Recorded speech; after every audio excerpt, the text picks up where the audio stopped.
sehat rohani dan sehat ekonomi. Amin amin ya rabbal alamin.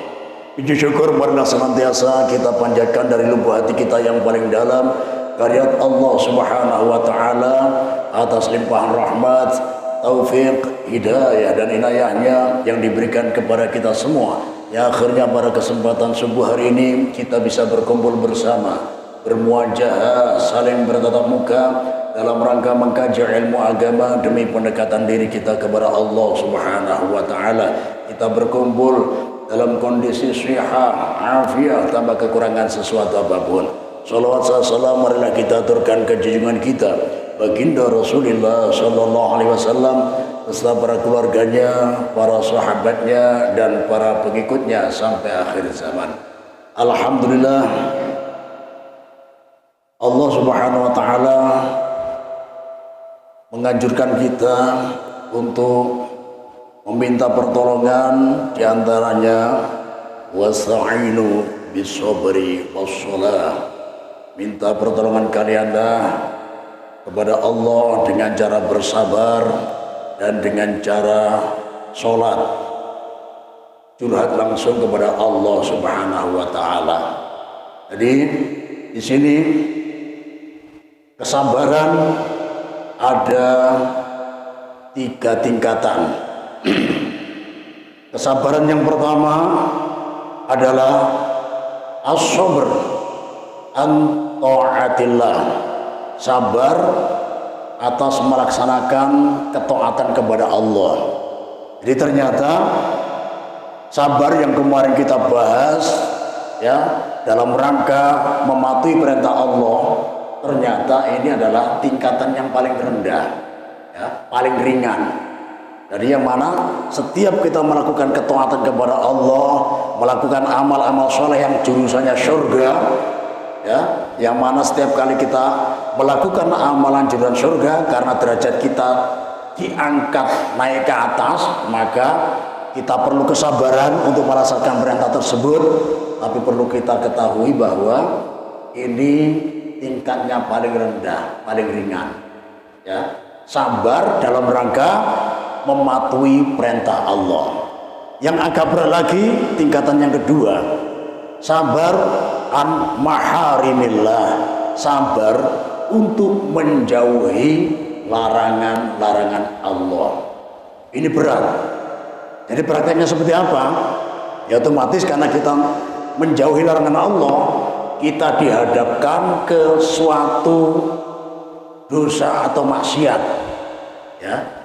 Tapi kita mampu meninggalkannya. Ya, ini nisbatnya seorang pejabat. Ya. Ini karena istilahnya uang bergelimpangan, ya, tinggal nulis catatannya aja. Dan artian apa? Dihadapkan ke perkara yang diharamkan, katakanlah korupsi. Ya. Jadi ketika dihadapannya dihadapkan uang yang banyak, yang mana dia pinter bisa manipulasi data, nah, tapi dia bisa meninggalkan itu semua. Nah, berarti kesabaran seperti ini jauh lebih berat daripada kesabaran yang sekedar kita menjalankan perintah Allah, ya.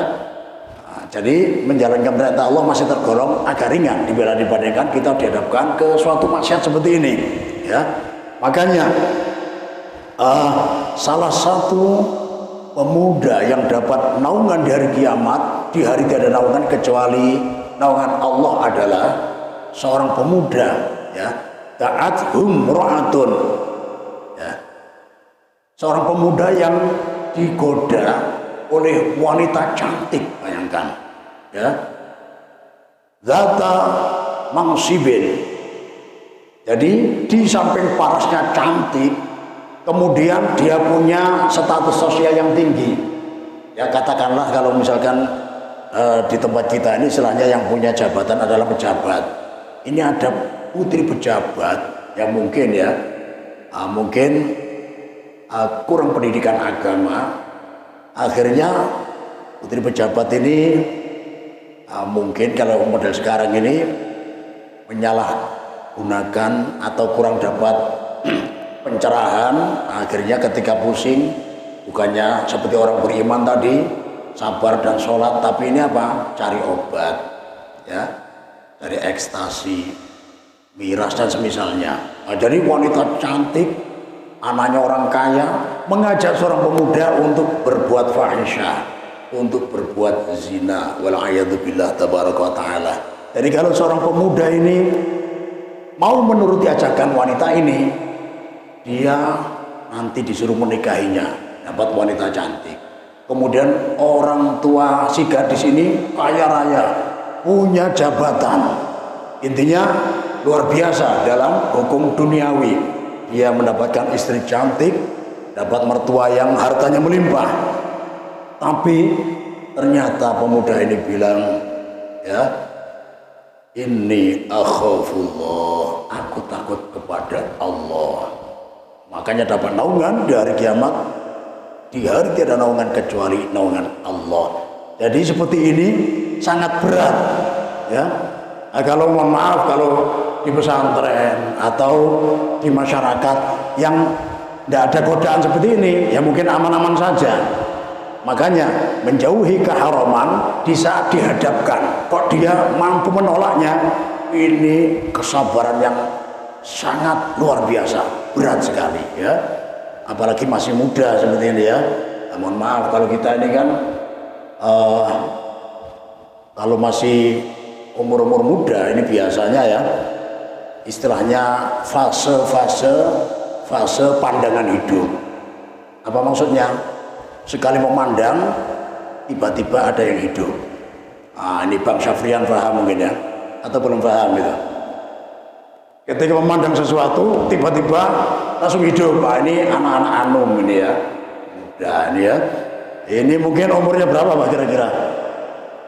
Ya 25 ke bawah lah, ya. Ya. Kalau 25 ke atas ini sudah tidak pandangan hidup lagi, ya. Apalagi sudah mulai pegangan hidup. Nah, ini, ya.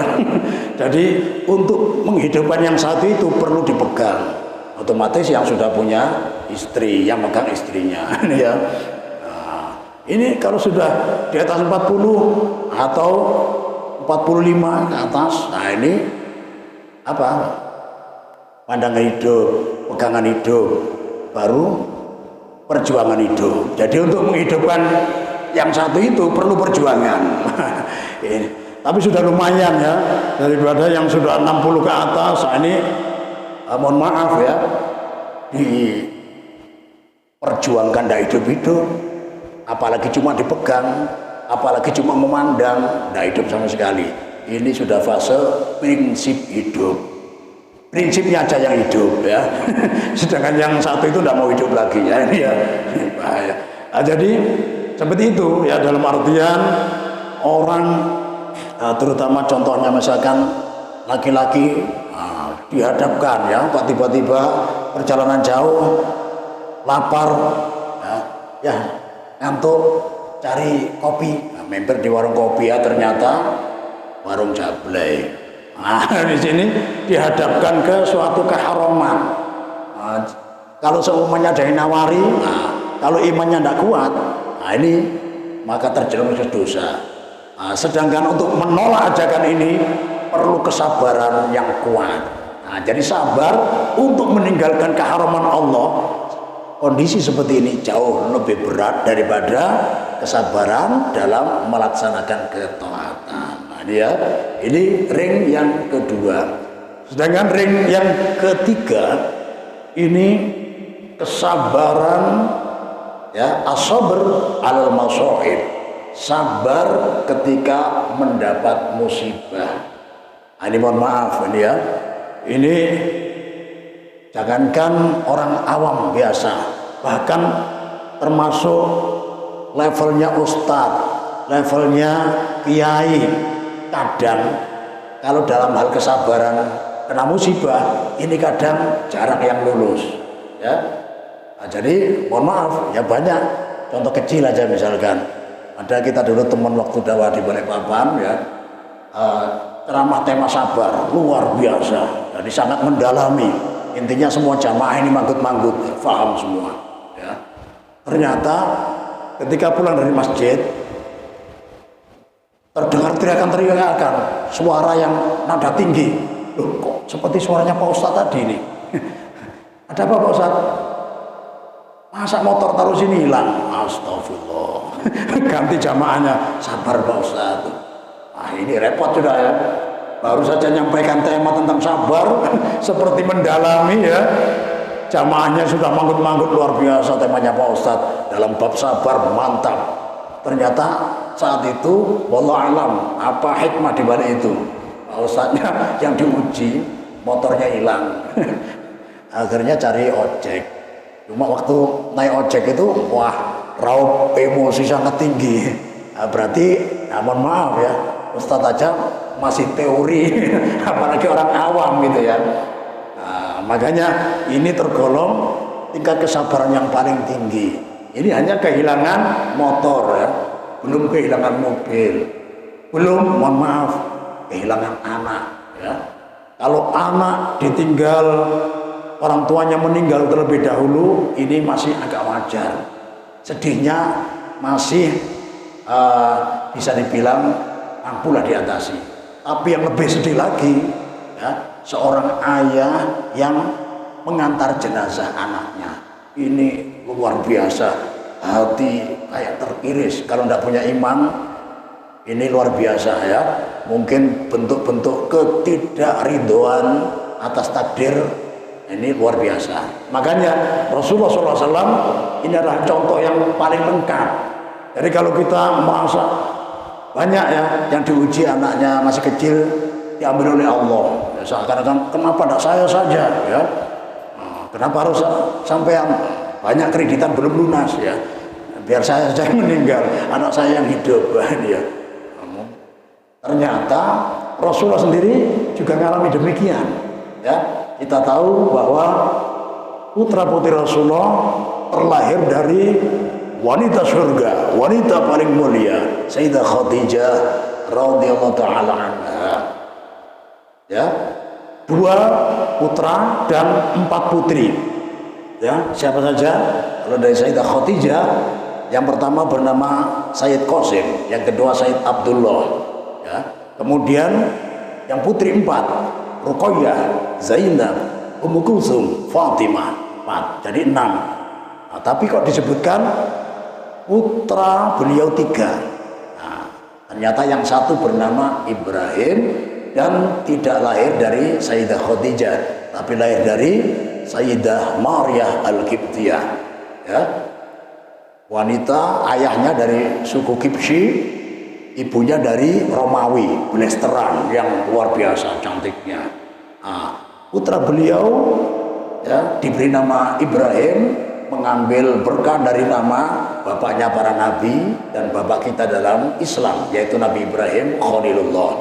Ya, ternyata ketika umur 19 bulan ya, tidak sampai 2 tahun Pak ya, 19 bulan ya.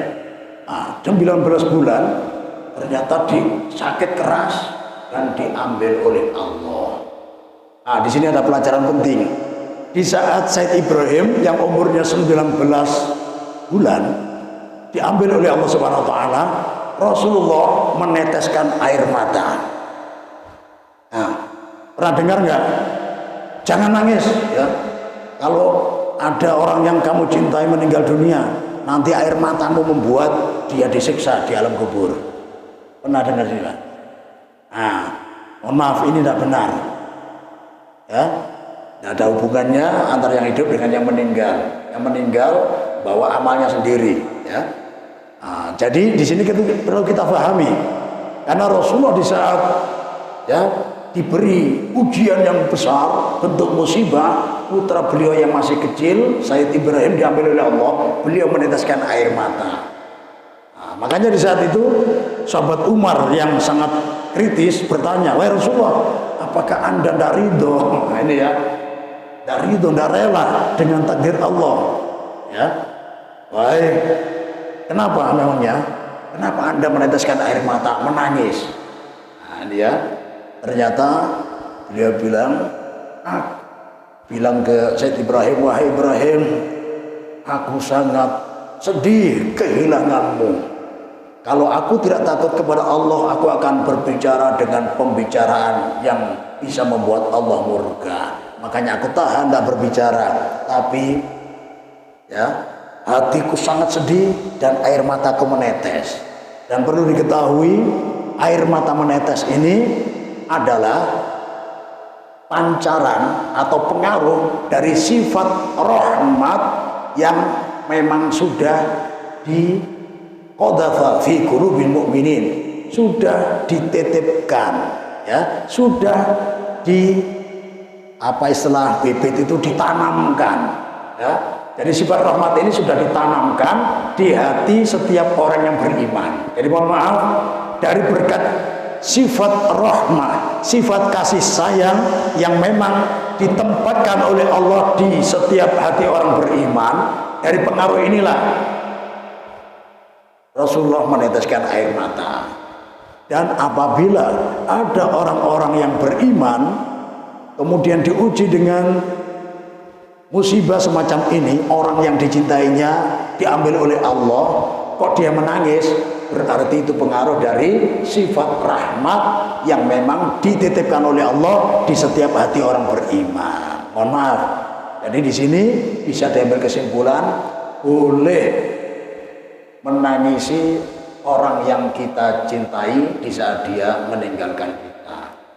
Nah, dengan catatan, nangisnya nangis wajar. Nah, ini perlu dibedakan. Jadi yang dilarang menangis tadi itu, atau larangan menangis di saat orang yang kita cintai diambil oleh Allah, adalah menangis histeris, menangis di luar batas kewajaran. Nah, inilah tangisan yang seperti inilah yang dilarang, dan tangisan yang seperti inilah yang dilakukan oleh orang-orang zaman jahiliyah. Jadi menangisnya ini sebagai tanda tidak terima, tidak rela dengan takdir dari Allah Subhanahu wa taala. Jadi menangisnya histeris. Misalkan contoh, biasanya ini seorang istri ditinggal mati suaminya. Nah, ini aja ya biasanya. Ini istrinya menangisnya histeris, kemudian keluar perkataan yang membuat Allah murka. Ya, Mas, kalau sampai meninggal dunia, siapa yang ngasih makan saya? Nah, berarti selama ini dia berkeyakinan yang ngasih makan adalah suaminya. Padahal Ar-Razzaq, zat yang maha pemberi rezeki, maha hidup, Allah Subhanahu wa taala. Yang memberi rezeki bukan suaminya, suaminya hanya sebagai perantara, ya. Dan suaminya bukan pemberi rezeki, tapi dia pemakan rezeki. Ya. Kenapa dia pemakan rezeki? Karena mati, meninggal dunia, kan ya. Karena salah satu penyebab orang meninggal dunia, sebagaimana yang dikabarkan oleh Rasulullah SAW, la yamutanna ahadukum hatta yastaghriqa rizquhu. Tidak akan meninggal dunia salah satu di antara kalian sampai rizkinya habis. Nah, dalam artian, kalau orang rizkinya masih ada, tersisa di dunia, dia tidak akan meninggal dunia. Sekalipun, mohon maaf, di rumah sakit tidak makan 1 bulan, 2 bulan, tetangganya, ya, terutama grup-grup ngerumpinya, ya, itu loh ya, Mbah Cah itu loh ya, kok tidak meninggal ya, sudah 2 bulan tidak makan. Nah, ini kalau orang normal kan, ya, istilahnya dua bulan tidak makan, ya kebanyakan meninggal dunia karena kelaparan. Tapi ini kok masih hidup. Nah, itu salah satu tanda, ya, rizkinya masih ada. Jadi nunggu rizkinya datang kepada Mbah Jah tadi, contoh ya. Nah, ini ya. Jadi kalau rizkinya datang dimakan, insya Allah sudah itu sudah. Ini ya. Jadi misalkan ya, contoh tadi Mbah Jah ya, 2 bulan tidak makan. Ternyata di hadis Rasulullah SAW, hatta yastaghriqa rizquhu walau habbati simsim, ya. Sekalipun rezekinya tinggal 1 biji wijen. Nah, jadi sebelum 1 biji wijen ini masuk ke perutnya Mbah Jah tadi, dia tidak akan meninggal. Karena apa? Rezekinya masih tersisa. Jadi Rasulullah memberikan contoh 1 biji wijen. Luar biasa, saking kecilnya. Tahu wijen Bu ya? Bapak, masalahnya ini orang Belanda bingung masalah wijen ini ya. Bingung sama orang Indonesia ya. Jadi ketika disuguhi onde-onde jumbo, wah, wijennya diambil. Habis diambil ditempelkan lagi. Gugur, kok jatuh. Loh, kok gak nempel lagi ya? Diambil satu lagi, ditempelkan, tidak nempel. Ini orang Belandanya bungul ya. Nempelkan wijen ketika masih mentah ya, sudah adonan mentah digelundungkan, gelundung nempel semua ya. Digoreng. Kalau habis digoreng diambil ya ditempelkan, tidak nempel sudah. Nempelkannya ketika masih tepung belum digoreng. Nah ini ya. Jadi contohnya wijen, misalkan ya pokoknya ada jajalannya ya. Baca ini setiap orang kunjung bawa buah-buahan, wah luar biasa ya, dipaksakan. Jadi sebenarnya kasihan ya, yang sakit nggak bisa makan buah-buahan, tapi yang kunjungi bawa buah-buahan terus. Jadi yang gembira yang di sampingnya ya anak cucunya imum benar ya, alhamdulillah dapat apel ya, alhamdulillah dapat anggur. Yang sakit, aduh ya, lirik terus ya. Nah ini kebetulan ada teman majelis taklim di Langgar Darul Jannah ini. Oh, baca ini di masa hidupnya ini kesukaannya onde-onde. Nah, ini ya. Nah, ayo kita beli. Oh, yang jumbo enggak banyak-banyak, 5 aja. Onde-onde mini aja yang banyak. Nah, 20 biji onde-onde mini, 5 biji yang onde-onde jumbo. Nah, ini ya. Tapi mohon maaf, nanti kalau ngasihkan jangan pas ada perawat, pasti dilarang ya. Jadi gimana ya, pas perawatnya ganti sip-sipan atau yang penting perawatnya pas keluar ruangan. Nah ini ya, disembunyikan dulu ya. Assalamualaikum. Waalaikumsalam. Seneng ya, teman majelis taklim datang semua ya. Nah, ketika perawatnya, oh mumpung ada teman-teman yang jenguk, saya mau ganti ini alatnya dulu ya. Oh ya silakan. Nah, perawatnya keluar seneng ya, langsung ya, tuh poin ya, baca. Saya bawa makanan kesukaan sampean. Apa itu? Onde-onde. Masya Allah. Iya ini tiap yang jenguk bawa buah-buahan semua. Aku keganangan tarus onde-onde ya. Yang mini dulu ya. Nah, iya yang mini ya. Sulung ya. Karena onde-onde mini ya. Sekali sulung. Kayak ya langsung koit ya. Nah, jadi waduh. Mungkin ketelan ya, mungkin nggak bisa napas. Nah ini ya, macam-macam ya. Langsung perawatnya mari dikasih makan apa tadi? Onde-onde. Wah, dikira jalan nafasnya tertutupi onde-onde. Nah, padahal aslinya apa? Tinggal 1 rezeki, 1 biji wijen nempel di onde-onde tadi. Jadi ketika onde-ondenya, 1 biji wijennya sudah masuk ke dalam, sudah dikonsumsi, sudah sebagai rezeki. Mohon maaf. Definisi rezeki adalah sesuatu yang kita makan dan sesuatu yang kita pakai. Ini rezeki.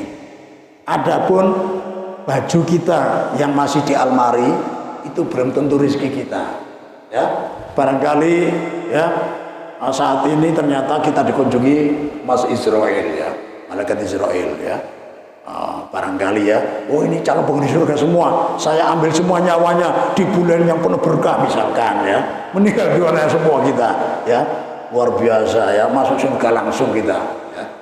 Nah, otomatis pakaian yang di almari kita itu sudah bukan rezeki kita ya, apalagi duit yang tertumpuk di koper ya, apalagi yang di saldo itu bukan rezeki kita karena kita tidak memanfaatkannya. Itu ya. Jadi tadi itu karena rezeki ya sudah dimakan, otomatis rezekinya habis. Karena rezekinya habis, maka tamatlah umurnya, habislah umurnya. Jadi salah satu penyebab orang meninggal dunia adalah rezekinya habis ya. Makanya tadi apabila ada seorang istri ditinggal meninggal dunia suaminya, jangan sampai ya nangis histeris kemudian menampakkan sikap dan ucapan yang menunjukkan ketidakrelaan, ketidakridhoan atas takdir yang ditetapkan oleh Allah. Apalagi merasa tadi kalau ya ya Mas Bejo sudah meninggal ya. Nah, ada juga yang kalau Mas Urip sudah meninggal, namanya Urip, hidup, tapi ternyata bisa meninggal juga. Jadi kalau pengumumannya akhirnya orang mau sedih tapi sambil ketawa ya. Inna lillahi wa inna ilaihi raji'un, telah meninggal dunia Mas Urip ya. Namanya Urip, hidup, kok bisa meninggal dunia dia. Hebat ini ya. Jadi ini yang dilarang ya. Wah, kalau Mas Bejo meninggal dunia, siapa yang ngasih saya makan? Nah, ini perkataan yang membuat Allah murka ya. Selama ini tidak ngakui kalau Allah yang memberikan rezeki ya. Nangis yang histeris. Kemudian kalau orang jahiliyah dulu sampai memukul-mukul pipi ya, pok nah, ini ya. Terus ada juga yang merobek-robek baju. Nah, ini dilarang juga ya. Apalagi bajunya kredit belum lunas ya. Ini ya kalau dengan bu, ternyata yang juragan kreditan di belakangnya, bu, belum lunas bu, kok dirobek. Nah, sebagai tanda tidak rela, tidak ridho kalau orang yang dicintainya diambil oleh Allah. Ini juga kesabaran yang sangat berat, makanya lebih berat daripada kesabaran meninggalkan keharaman, lebih berat lagi dari kesabaran melakukan ketaatan, yaitu sabar ketika tertimpa musibah. Ini ya, jadi sangat ini ya, berat alhasil ya. Kalau yang ada juga sabar yang bisa mengangkat derajat kita. Jadi kita kalau di Hadramaut dulu ini menjadi salah satu cerita yang khas ya, cerita yang unik. Jadi di Hadramaut ada seorang wali, ini namanya Syekh Abdurrahman Bajalhaban. Kenapa beliau jadi wali? Ternyata beliau jadi wali karena bininya pemamai. Nah, istrinya pinter ceramah, cuma ceramahnya pada suami aja ya. Kalau dikasih mic suruh ceramah di pengajian ibu-ibu ya beinip ya, supan, karena kawawa pandir ya. Tapi depan suaminya wah ceramahnya lancar benaran ya. Ini banyak istri seperti ini ya. Bahkan yang jarang kita ketahui, mohon maaf ya, ada sahabat yang sangat pemberani. Hampir semua sahabat pernah dibentak ya. Tidak hanya manusia, jin pun takut. Siapa? Sahabat Umar bin Khattab ya. Kalau ada sahabat Umar lewat misalkan di Bengkuring sini, mau lewat Bengkuring Raya 1, ada sahabat Umar, jinnya mendengar lewat Bengkuring Raya 2, atau sekalian yang jauh sana Padat Karya ya. Yang penting tidak ketemu sama sahabat Umar, saking takutnya. Tapi siapa tahu ternyata sahabat Umar ini istilahnya apa? Termasuk suami-suami takut istri. Nah, tapi ya tidak bagus kalau takut istri, sayang istri itu aja ya. Saking sayangnya istrinya pemamai, tidak pernah ngelawan. Nah, ini tidak ketahuan selama beberapa puluh tahun. Jadi tahunya justru ketika ada salah satu sahabat yang punya kasus sama, ya, bininya pemamai terus sampai dia tidak tahan. Ketika tidak tahan, mau curhatnya tidak tanggung-tanggung, langsung sama presiden, ya, khalifah, presiden kaum muslimin sedunia, ya, mau jenguk. Ternyata sahabat Umar baru dari bepergian, misalnya punya adab ya, tidak langsung dicegat langsung. Sahabat Umar tunggu sekalian, enggak ya, ditunggu masuk dulu. Setelah masuk sekiranya duduk, baru mau ngetok pintu. Nah masalahnya ketika mau ngetok pintu terdengar bentakan-bentakan. Penasaran ini, kok ada suara wanita bentak-bentak didengarkan. Astagfirullah, ini suara istrinya sahabat Umar ini. Bentak-bentak didengarkan lagi. Ya, ternyata betulan meyakinkan apa? Karena ada jawaban na'am. Yang jawab iya, inggi ini sahabat Umar ini. Akhirnya agak mundur ya. Nah, ternyata agak mundur, sahabat Umar diceramai bininya ya, melihat ada bayangan